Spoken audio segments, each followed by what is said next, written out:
Hi, this is Joe with J. Alexander Roofing. I'm here today performing a video inspection of the roof. I shoot these brief inspections just so you guys can see what's going on with the roof, what's it look like, what kind of shape it's in, and we can use it as a point of reference as well.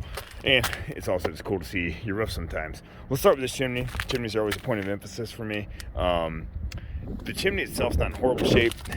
You could, at some point, if you guys are going to stay here, maybe consider getting a mason over and retucking this entire thing.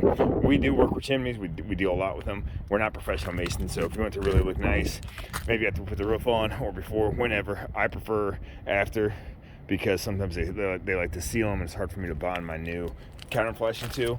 But we come in, all this metal here, we rip all that out. There's metal underneath there as well, step flashing and counter flashing.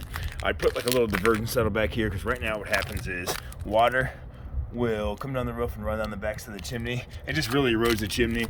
Water's going to be on the roof.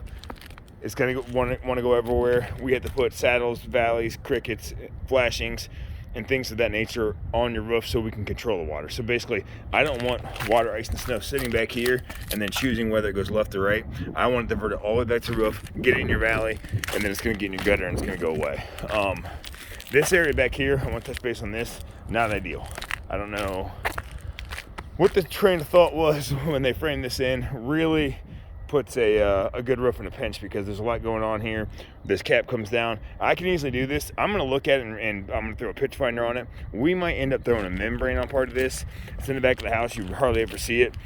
I'm not saying for sure that's the case, but there's a lot going on. Even, if I'm water and I'm coming down this roof and I'm slamming this right here, we're literally driving rain up under your ridge cap and up under your shingles at some point. It's just not ideal.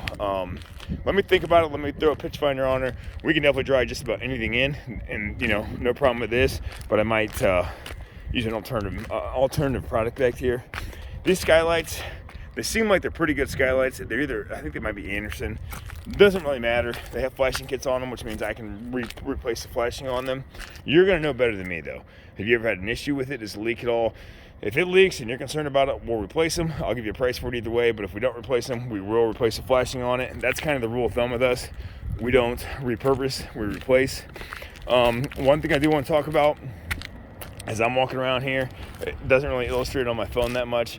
There are some soft spots on the deck, so you might be a candidate that we have to replace some wood. These soft spots are most likely, they could be caused by leaks. These all could be from water getting in.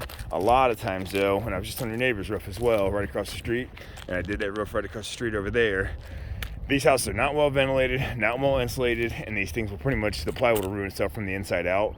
What happens is, if your house isn't well insulated, your house can be cold or hot or warmer than the outside during the winter or summer, depending. Essentially, there's a drastic difference in temperatures.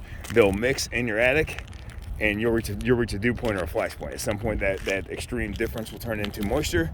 It goes on the back of your plywood. Plywood does not deal well with moisture over time. It just basically starts delaminating and falls apart. This section of your roof, I'm not sure what's going on with it. Those shingles are completely toasted, so that's definitely way past the point of replacement. When you start to see all that white coming through there, that's basically the bone of the shingle, which means there's no more glue on it or tar, and there's no more shingle stone on it. So that's pretty deteriorated. You're definitely a good candidate for roof replacement. And I'm probably going to shoot you guys an estimate. I'm also going to need to get inside your attic before, if we get serious and say, hey, Joe, we want you to do our roof, I'm going to give you a per piece plywood replacement cost. You get some cap over here. I'm going to wedge these back in if it doesn't leak right now. You're going to ask the plywood replacement I'm fearing, and then I'll give you a worst case scenario and a per piece scenario, just so we kind of know where we stand. Joe with J. Alexander Roofing. I'm going to start pulling some measurements now, and then I'll get back with you guys. Thanks.